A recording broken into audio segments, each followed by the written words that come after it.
Thank you very much for coming along to what I hope will be a very lively talk on the subject of the art and soul of the city. I'm Jan Daly. I'm the arts editor of the Financial Times, based in London. And our panellists today, starting from that end, are Lu Xun, who is the creator of the Shifang Museum of Art, Brendan Cormier, who is lead curator at the V&A, Hugh Dutton, who is an architect. His firm, Hugh Dutton Associés, is based in Paris, although he works all over the world, and Hansel Rickobrist from the Serpentine Gallery in London, probably no stranger to many of you. We've got masses to say. These are huge questions. You'll see on your leaflet that we are invited to talk about whether culture, art, and architecture can act as social transformation, lead to social cohesion, change the face of our metropolises, and generally improve our lives for the better. So these are really enormous questions. And to address them, each of our panelists, or to begin to address them, each of our panelists has prepared a short something or other, I don't know yet, we'll see, about their work, particularly focusing on one part of the world or one theme, preferably one city that they know well, so that we have a way of kind of getting a little bit of traction on these big questions. So we'll have a look at those. Each will give just a few minutes of presentation, and then we will discuss amongst ourselves, and then there'll be lots of time for your question to the panel. So, what's our order? I think, Brendan, you're first up, only alphabetically. Okay. I guess some images will show up at some point, but I'll just start talking. Jen told us to pick one city, so it's very clear for me that I'm working on a project right now at the V&A to open a new V&A gallery in Shenzhen, so just across the border, just around the corner. And I've been working on that project for the last 2 years, which is exciting. I think it's interesting that a museum itself, I mean, what can art and design do for the city? I come from a background, the V&A, which instrumentalizes the museum and the showing of art and design as something that can do something positively for a city, for a public, for manufacturers. So we did a very small project I'll tell you quickly about in Shenzhen in the lead up to the opening of the museum later this year. The museum is called Design Society. Called Unidentified Acts of Design, and quite simply we wanted to look at Shenzhen and as a design city, but define design on the terms of Shenzhen. So instead of taking a prepackaged term of what design is, instead try and understand how Shenzhen itself in its own unique way does design.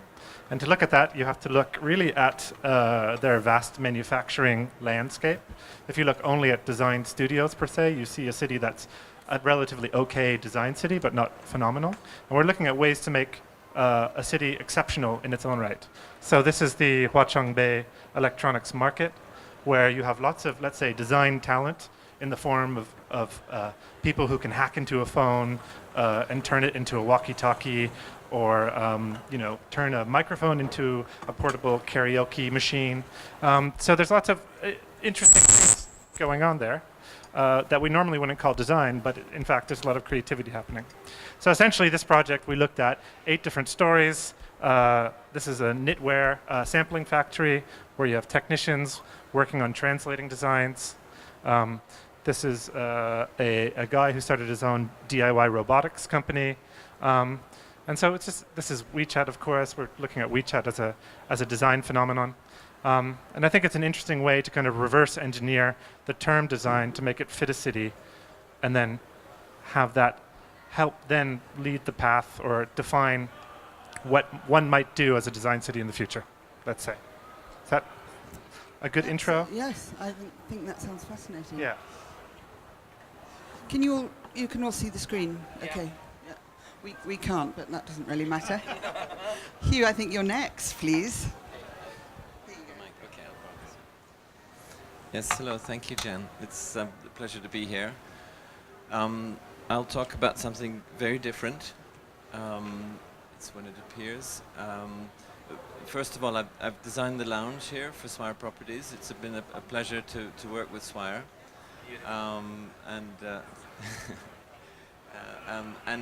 Another wonderful opportunity I had with Swire was to work on the Brickell City Centre in Miami.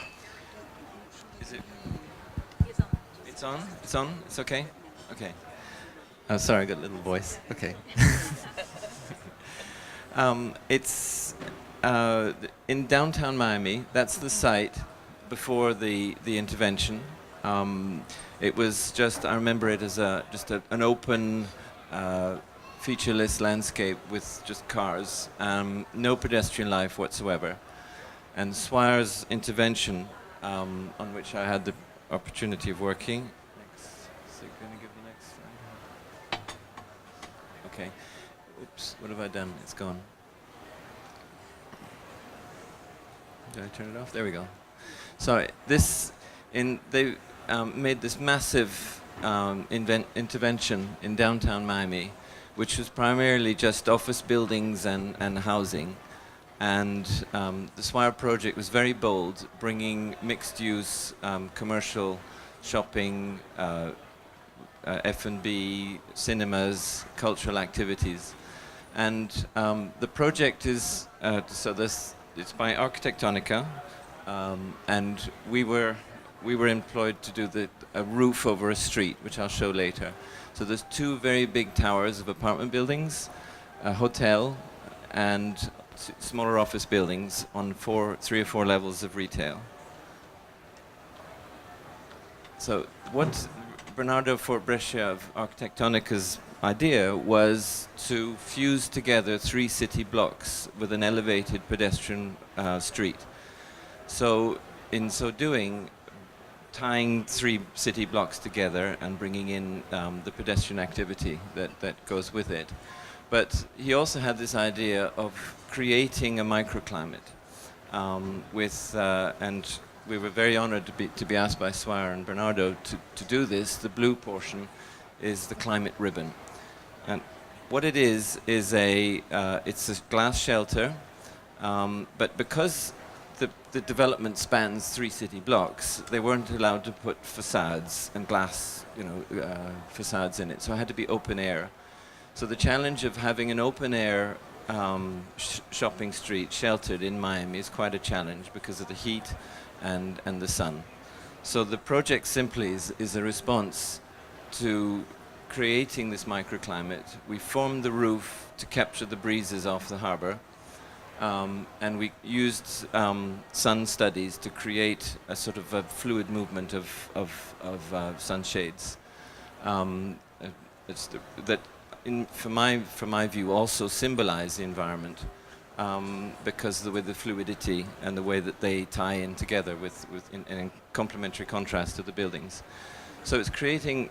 It also has this dimension of ecology, sustainability, and I was very honored when the client said, "Well, it's a piece of art too." So, I think it becomes what's happened is it's become a point of appeal, a point of attraction. Many people come to it. On one of the opening days, Kieran said, "They're always taking pictures, they're not shopping," So I think the point is that if you create a focus and you create a public street in the middle of a city like Miami, I think that is a positive cultural gesture to improving the environment in the city.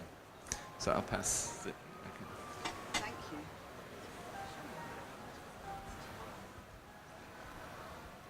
I think it's on. I think it's on. Yes, can I have the remote control? Thanks.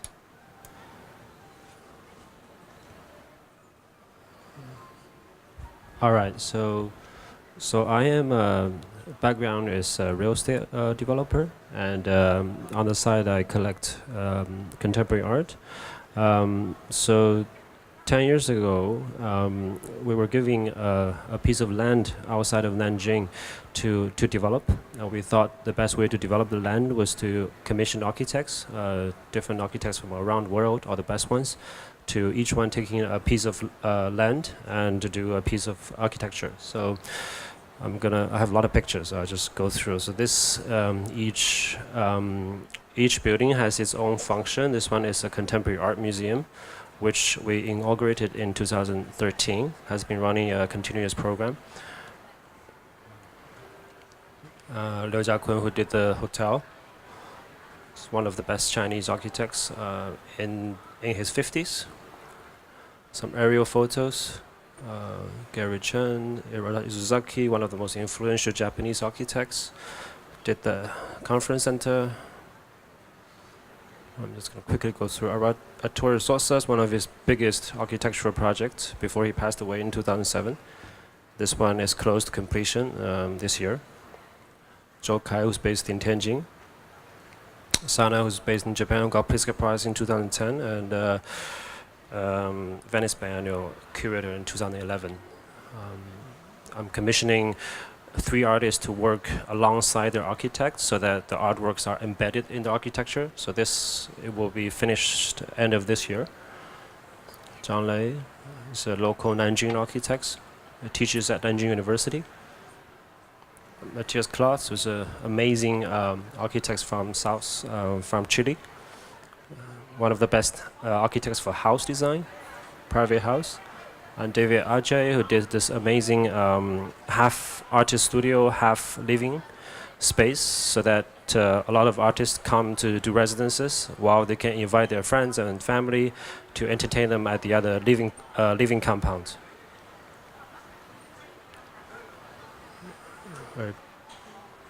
Spanish architect. Australian architect. The photo doesn't do it justice. One of my favorite building, actually. French architect. Liu Hen, who's based in Shenzhen. Philip Yuan, who's based in Shanghai. Wang Shu, who's based in Hangzhou, who got Pritzker Prize in 2015. One of the first Chinese architects to ever receive that honor. Combines modernism with traditional Chinese techniques and concepts. Beautiful building. Ai Weiwei, who did this Donald Judd-ish 6 cubes, and then he smartly moved 4 cubes on the side to create an entrance, and then he did 1 slash on the back and 1 slash at the front to give it a little bit of change, so it doesn't look too much like a Donald Judd. But it's a great building, very simple. Yeah. Yonghu Chang, who recently left MIT. Cui Kai from Beijing. Alberto Kalach, very, very good architect from Mexico. Beautiful building. A very, very cool duo, actually a couple from Finland. Designed this building with patinated copper on the outside. So I also do a lot of artist commissions. I just go through them very quickly. Gabriel Lester, Xu Zhen's garden, which is right outside the museum. Itakasone sculpture, a 40-meter long sculpture, snow leopard on the grass. So it's like a gathering ground for people who come to visit the museum. We had a bonfire party last month. Yeah. Very quickly go through the pictures. A performative piece done by a Chinese artist. This is a permanent installation by a conceptual artist Liu Wei, Zheng Guogu, Wang Wei, who did this beautiful piece in the mountain, made of interior material, mosaic. People use it to gather and have fun camping. Yeah, okay. That's it.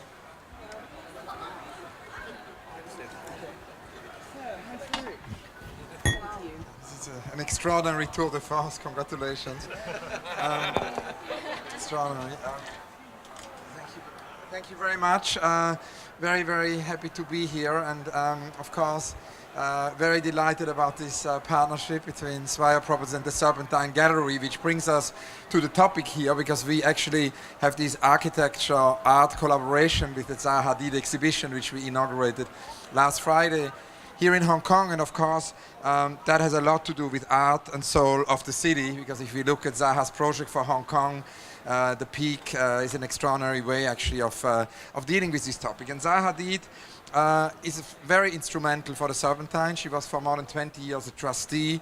She started with Julia Peyton-Jones in 2000, the pavilion scheme. We did another pavilion with her 2007. Our permanent building is by her. And I thought in terms of the topic here, you know, I talk a little bit about the pavilions, because in a way, the Serpentine Pavilion have a lot to do with cosmopolitan vitality and the question if art and architecture can be a catalyst for transformation. And we believe that this structure, which happens every summer in Kensington Gardens, here is the Rem Koolhaas Pavilion, here the first one by Zaha, here Sue Fujimoto, Smiljan Radic, Sel Gascano, and Bjarke Ingels from Big. We believe that this structure has a very much transformatory kind of capacity. And I wanted to tell you a story which I think is somehow related to the question we're addressing here today. About a year ago, a taxi driver dropped me in Kensington Gardens early one morning. And the driver, because it was 7:30 a.m., assumed I must have some involvement with the gallery. So he asked me, if I was working there. So I explained to him, about what we are doing and etc., etc. And he said he wanted to tell me the story of his daughter.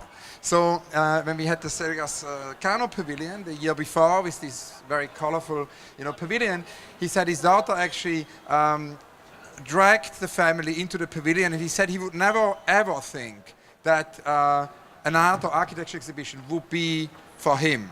It's kind of interesting. So there's this threshold, right? And but the daughter ran into it and tried to go and fetch her. So against his will, he found himself in this pavilion. And he said it was an extraordinary thing, because ever since this happened, the daughter would talk about nothing else.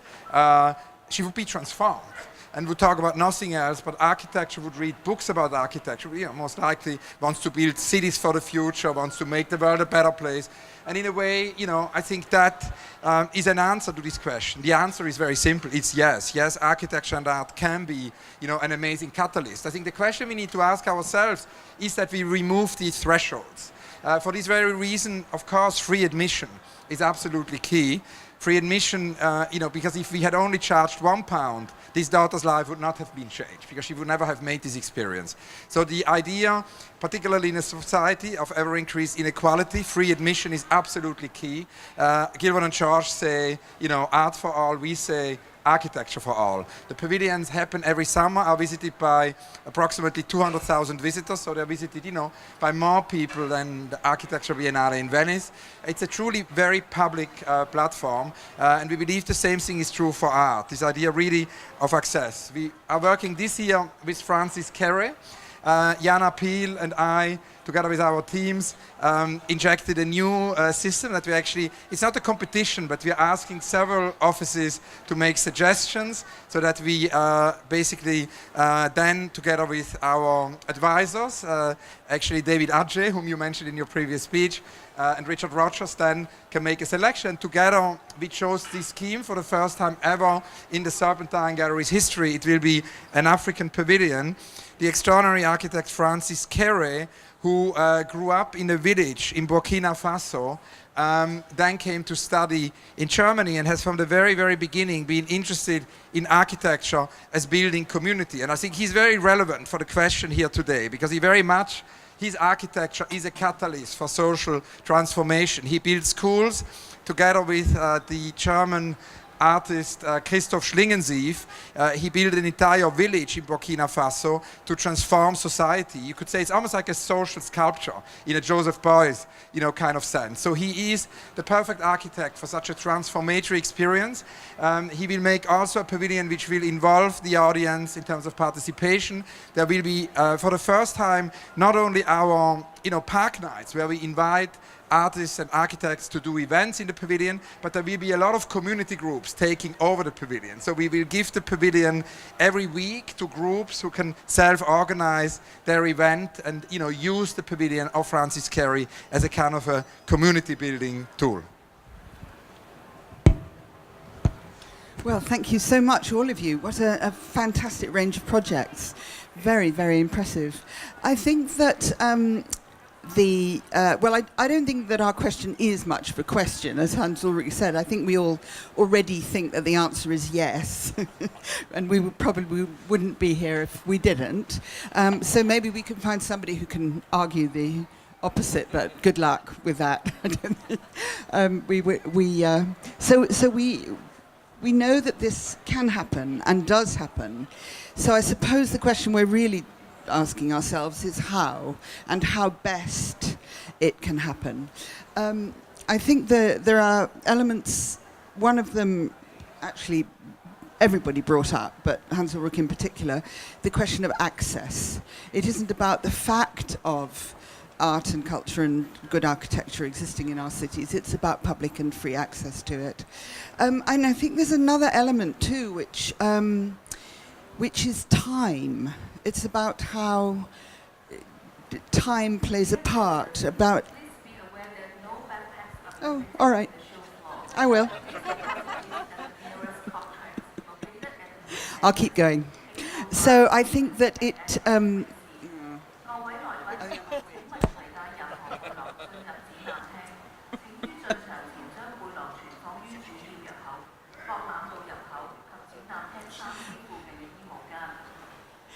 Yeah, I'm going to try.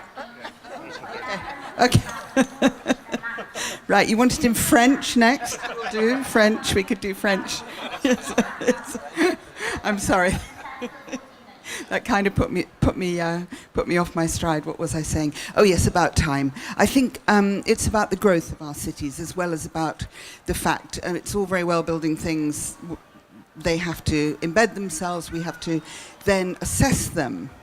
So I think I might sort of jump ahead a little bit and ask you each, not just about your projects and what you want from them and what you expect from them, but also how you're going to see over time how well that's working. Brendan, is this something that you've had time to think about yet, or is the project too new? Okay.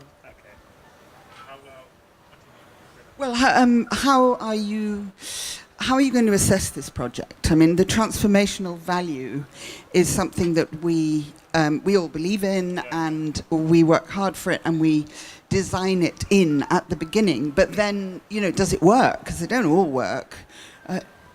Well, I mean, first I might try and nuance that kind of our united acceptance that arts and architecture has a transformative power. Maybe I'll even expand it and say, I mean, I come from an architecture background. Every building kind of has a transformative power. Every building conditions a person.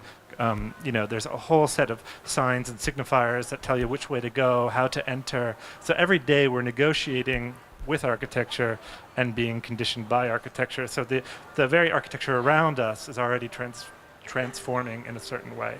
So when we talk about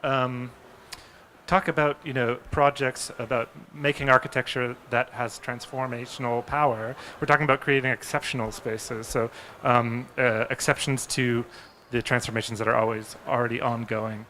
And so if the goal is to create exceptional spaces, I wonder how, once you make them mainstream, let's say, I mean, I wonder what the goal is.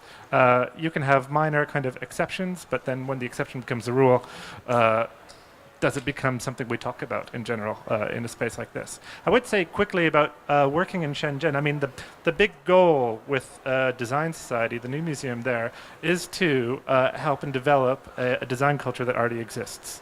And I think I would feel that I've succeeded, or our team has succeeded in a small part, if simply people start to realize and seek out what the larger design assets that already exist in the city are. And and things change so fast. It's hard for me to really make up a goal. So when we first started the project, we were very much into maker spaces. There were interesting spaces, and there were a few young startups making maker spaces. And then the premier visited one of them and announced that maker spaces were, a significant part of the platform for innovation in China. And since then, you've seen thousands of maker spaces open up. So I feel, in terms of the question of transformation and goals and achieving, in China everything moves so fast. One has to reorient their goals as it happens. So there you almost not overtaken, but you gave an example of something, and then it mushroomed, which is brilliant. I mean, that couldn't be better, really. Or how do you control transformation in a country that is constantly transforming? I mean, you're just kind of going along with the ride in a certain degree. Well, I suppose, and also directing it a little bit. Sean, tell us about access to your amazing-looking. I mean, you call it a museum, but it's much more than a museum. It's like it's a sort of town, really. Do the artists and the people your visitors, do they come by invitation? Do they apply? How does it work? Anyone can visit for a small fee of 20 RMB, which is like $3. And we do guided tours of inside of architecture. We don't really have the manpower to have them go inside the architecture yet. The architecture are used for specific events, artists, and for short-term rentals at the moment. We're now setting up the whole site to be a more like a recreational destination with art, good food, the great amenities that people can enjoy as a holistic experience. But on top of that is great architecture, beautiful spaces to look at. They can experience art firsthand. A lot of these are large-scale outdoor works where they can be immersed and enjoy. Yep. And where do your visitors come from? From Nanjing? Or and of course from much further afield, but there are a lot the majority of the population would be from there? Majority, of course, where the audience that we want to develop is the Nanjing local audience. We've got people coming in from around the world to see us, but most likely that they have an idea of what they're expecting. So they either read about us or they know about us, so they come to visit us with a special intention. But what we want to do is want to educate the people in the surrounding city, in the surrounding area, to come experience. And it's something that a lot of these people, we get asked the question the most is why would anybody do something like this? So I don't know how well that's understood in the West, but in China, a lot of the mentalities are very different. A lot of people have never seen anything like this, aside from even why would the intention behind it. And also, because all the Chinese cities, we don't actually have the habit of using great architects. We normally just hire a school architecture firm or something to do most. So all the cities in China look practically the same after the communists took over. And of course, we had great architects before that in the nationalist times. But in modern times, people are kind of brainwashed to accept that. And for something like this to kind of just drop into in Nanjing, and it's quite shocking to a lot of people, especially the local people there. And I think it's great to engage and for them to ask questions, and then it's a great starting point for them to go on and trying to understand. Of course, a lot of students come and small kids come, and they hopefully, like Hans was saying, that might enhance and influence them in the future. Yeah. Well, it does sound like a fantastic educational facility, and indeed something very much like the Serpentine.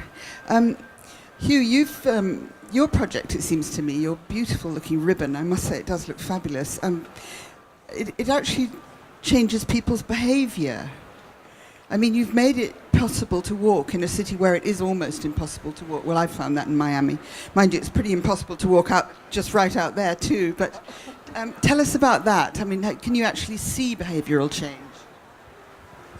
Yes, well, I think, I mean, it's the footfall for the shopping that's obviously is the biggest incidence of that, evidence of that. But I think what's really interesting about that project is, you know, we're talking about accessibility, and I think it's very interesting in the way it blurs the frontier between the commercial, the private, and the public, and invites people to come and live in the space. And it's sort of there's a symbiosis then between the public enjoying being there, hanging around, having a coffee or something, and also the commercial activity, so that they help each other, and I think that's good. But I think the most important thing for me in that is, you know, you ask how, you know, if it's a success, how would one measure that? And I think to see it happening elsewhere in the city, to see more areas becoming sheltered, covered like that, and it's a very generous gesture to have done that. But I think also what's really important is the way the project responds to the environment, and I think that's a responsibility we should also have, you know, with this general question, is that the architecture and the spaces we create should be more responsive to the environment. So this idea of having it collect the breeze and shelter from the sun, I think, is a very important ingredient, and I'd love to see that go further. Do you do a lot of such work? I mean, environmentally adapted buildings.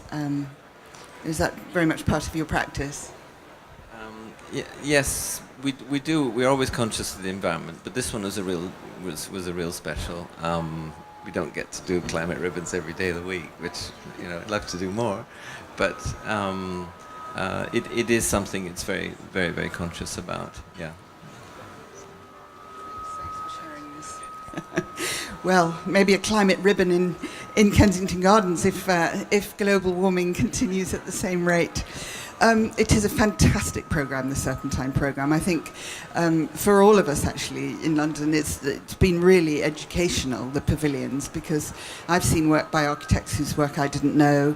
Because, I mean, you say that China's very, monochrome, as it were, in architectural style, but actually so is Britain. I mean, we've been kind of rubbish, really, about interesting new buildings. On the whole, we've been very cautious. Don't you agree? So no, this is really something educational. It's an interesting paradox, you know, because Britain and London have this incredible openness for all art forms, and it's such a, you know, incredible cosmopolitan dialogue also, and open dialogue. But in a strange way, it's in terms of art above all, it's been very insular in terms of architecture, and that's of course very much the premise of this project of the Serpentine Pavilion. Because the rule of the game is that it is always the first building of the architect in Britain, and that is of course astonishing. That Oscar Niemeyer, that Frank Gehry, that Katsuo Sejima and Sana had never built in London or in Britain until the point they designed the Serpentine Pavilion. It's even more astonishing that Zaha Hadid and Rem Koolhaas, who have actually lived for several decades in London, have not built in London until they did the Serpentine Pavilion. I mean, that's almost incredible. But I think the so idea... we were among the people who needed educating, I can tell you. I mean, architecturally, I think we were dinosaurs. But of course, in a way, that's also changing, you know, and I think in a way the dialogue has opened up a lot. I mean, you know, Mies van der Rohe also never designed, and in London has an unrealized project. But in the last couple of years, more and more international architects did build, which is why we felt very important to go into a younger generation of architects. You know, the scheme, as you could see in the slides I showed, the scheme kind of shifted around 2012 when we started to invite the younger generations. Milian Radic of Chile, you know, Su Fujimoto from Japan, Sel Gascano from Spain, Bjarke Ingels from Denmark, New York, and now Francis Quéré from Burkina Faso and Berlin. And these architects are architects in their 30s, 40s. It's a very different generation. And that change has also to do that, you know, the basically older generation of architects are more experienced, has more and more had commissions in London and built. But I think one thing which is interesting is that we talk beyond buildings. And I think for us, for example, education is very important. If you think about access, if you think about the impact, no, architecture can have or art can have, education is fundamental. So we started this project supported and in dialogue with Bloomberg Philanthropies and our chairman, Mike Bloomberg, which is Build Your Own Pavilion. And the idea is that we invite kids, from all over the place to design their own pavilion. We then have a jury so that it becomes very participatory. And I think this idea of education, this idea of generosity is very important. And you mentioned time. I think also the idea of sustainability is of course important in relation to time. And I think in a way, the project has been going on now for 17 years.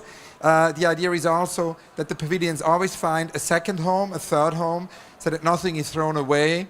That they, develop, they go to another city. So we're very interested, so far the pavilions have gone to many destinations in Europe. They've gone to America as well. We're very interested for pavilions also to go to Asia. We're very interested that these pavilions, can have they can generate another community if they go somewhere else. And it's each time, once the pavilion comes down, in front of the gallery and then it's rebuilt somewhere else and we go there, it's fascinating to see what another type of community generates. More recently, we were in Tirana. It's a very interesting place, Albania. Believe it or not, the prime minister is an artist. So this is an artist-run country. Edi Rama. And one of his first acts as prime minister is that he invited the Serpentine Pavilion by Sue Fujimoto, to come for 3 years to Tirana. It's a collaboration with Maya Hoffman and the Luma Foundation, and it's now there. And it's extraordinary, when we spend 24 hours there, day and night, looking at how the pavilion is used, how differently it's used than from London. Well, there's so much more that I want to ask greedily and selfishly, but I'm conscious of the time, and I'm sure that there are many questions from you, the audience. Would you like to... is there another mic for the audience? Or you can have this one, or you can just shout, whichever. And do say who you would like to put your question to, if there's one of the panelists who you particularly want to ask. I think we've got a question. Oh no, he was just waving. Any questions? Right here. Thank you. I wanted to ask Hans Ulrich how old the taxi driver's daughter was. 14, 15? Yeah. Sorry. Because I think you say that access is so important, but I think that educational outreach, she knew about it and she wanted to go, and that made the difference.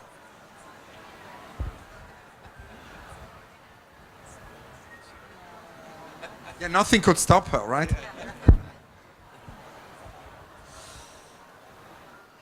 we got any? Well, while you're thinking about it, we'll keep going. Another question that I am interested in, I suppose, is about kind of population numbers. I mean, I think that in the various projects we have here, there's a very wide range of what we're looking at in terms of sheer number of people. So obviously, Brendan, the V&A project, there are really, really a lot of people that you're intending to address or work with here, which is very different from perhaps what Shun is doing, building something which is outside a big population centre. Do you think that... do you think there's sort of maximum, as it were? I mean, it's almost unimaginable in a sense with a teeming Chinese city that you can reach a significant portion of the population. Right. So your question is essentially, how many people can you reach? Something along those lines, yes. Or, does it make... obviously it's going to make a difference, the kind of project that one might do somewhere very populous and somewhere not so populous. But at the same time, maybe you see it more on the kind of set an example and watch it grow model that you were describing before. Yeah. I see a few curators from M+ Museum here. And when we first started talks about doing...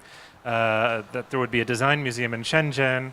Most people said, don't you think now you're in competition with M+ and 2 design museums in one region?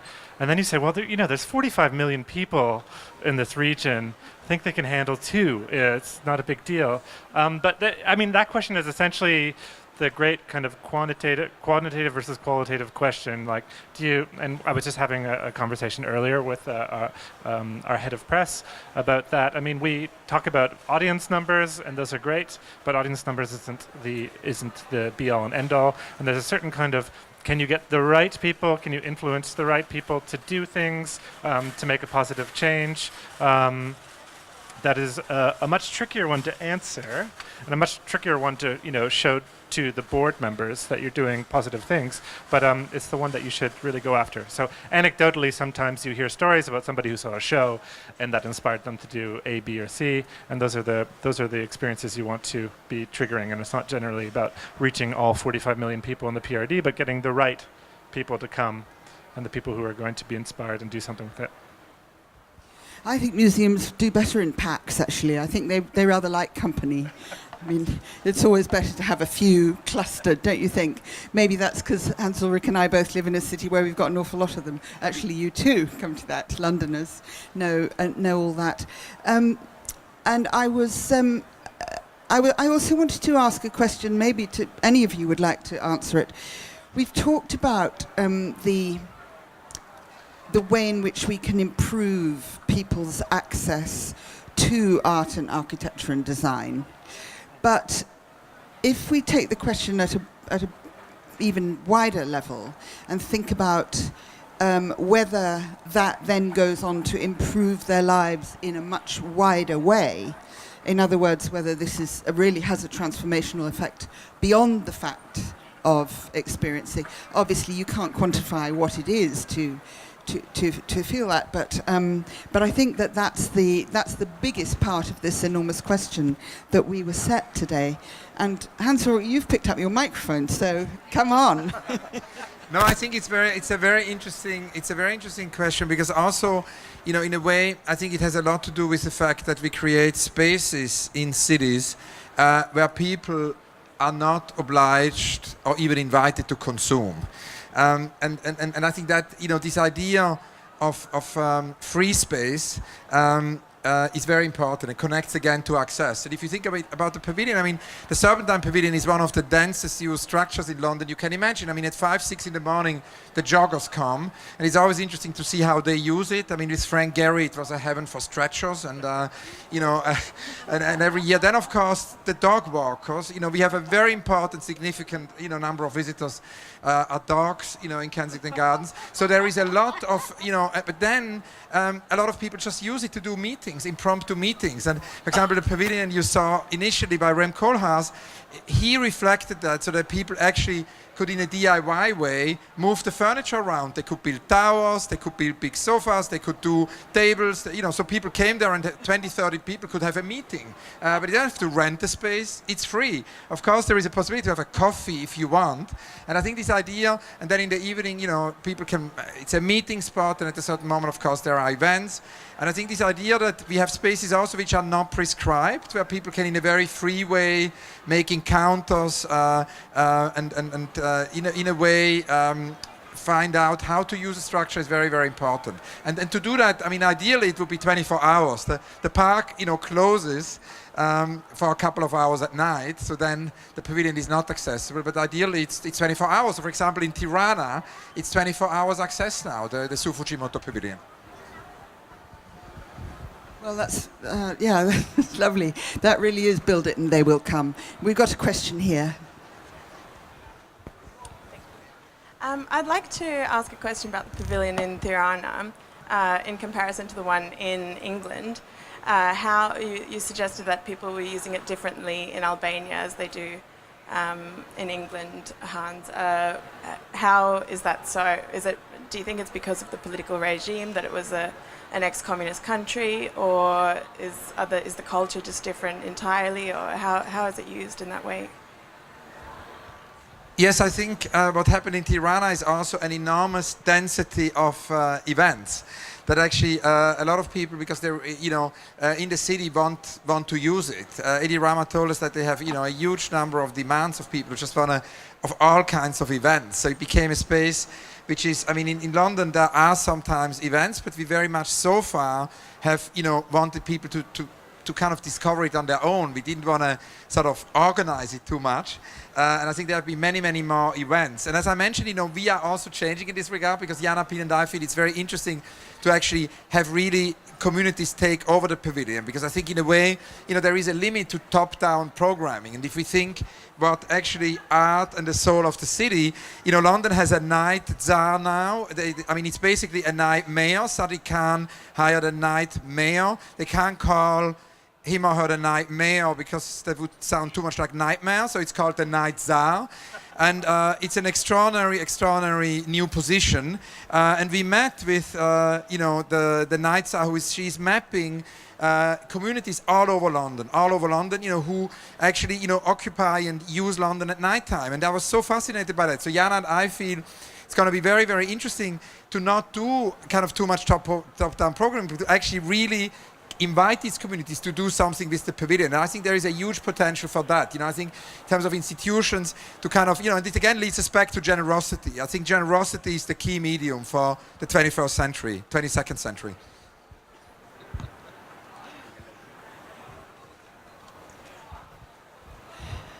Do we have another question? Is that one at the back there? Am I allowed to go on? Am I allowed to go on 5 minutes more, since we started 5 minutes late? Is that all right? People can wander off if they don't want to. I think that's a great point about the top down. There's only so much one can do.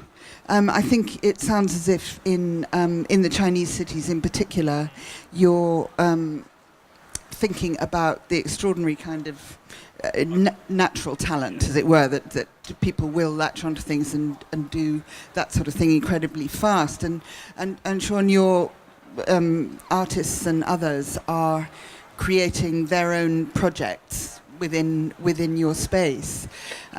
So I suppose when I asked my question about how you measure, that was partly what I had in mind. Have you thought about? Do you think about outcomes, as it were, from your projects, or are you just watching it and seeing what's happening? Like you said, it takes.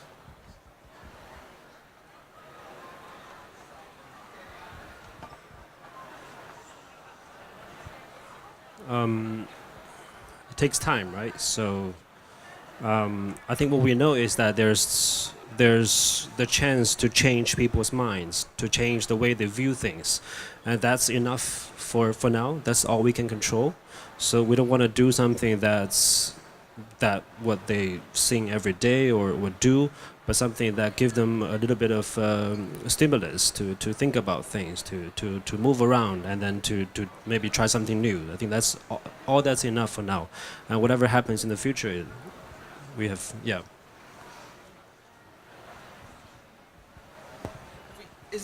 Can we make that one work too? Because it would be useful. Good. And Hugh, you told me about another project that you actually wanted to talk about, which is a bridge. But you were so obedient to my one city rule that you didn't. So tell us about that one, because that sounded as if it was something that had a very strong communitarian effect. Yes, but there's actually two bridges I was thinking about. I'm allowed to. Okay, the first one is it's in Turin. We won a competition to do a footbridge to symbolize the Winter Games in 2006 in Turin, and it was to connect the Mercati Generali area of the city to the Lingotto development by Renzo Piano, and the Mercati Generali was a drug addict, terrible place, and a really run-down part of the city. And so I think the idea of the project was to put the Olympic Village, to transform the Mercati Generali into an Olympic Village. And our footbridge was supposed to be a big symbol of this, the symbol of the transformation of this area. And it really does work. The connecting, using the footbridge as a demonstrative artistic piece of architecture that connects one area to another, literally crossing the bridge, it really does help. And so I think that the symbolic value, again, like the climate ribbon, the symbolic value of iconic architecture. It's not just showing off. It often has an appeal that acts as a catalyst for social interactivity. And the other project was a project we did in La Roche-sur-Yon with Bernard Schumi, which is a railway bridge connecting two halves of a city. Again, a city cut in half with railway tracks. The bridge is quite a demonstrative piece of structure, an architectural event. It's a trellis tube crossing the tracks. And it too has been a big success, and as a catalyst for social transformation. So bridging literally and using architectural expression, and not just doing any old bridge, just doing a bridge that actually has a symbolic value, I think can help. So in that way, I think that contributes to the social question. Well, I believe that we're looking forward to the building of a pretty significant bridge in this city too, so that's going to be quite something. I'm afraid we're out of time. I think we will have to wrap up now because it's such a busy day for everyone. But I hope you'll join me in thanking the panelists so much. I mean, so interesting, all these projects. Thank you, Hans Ulrich, Hugh, Shun, Brendan, thank you.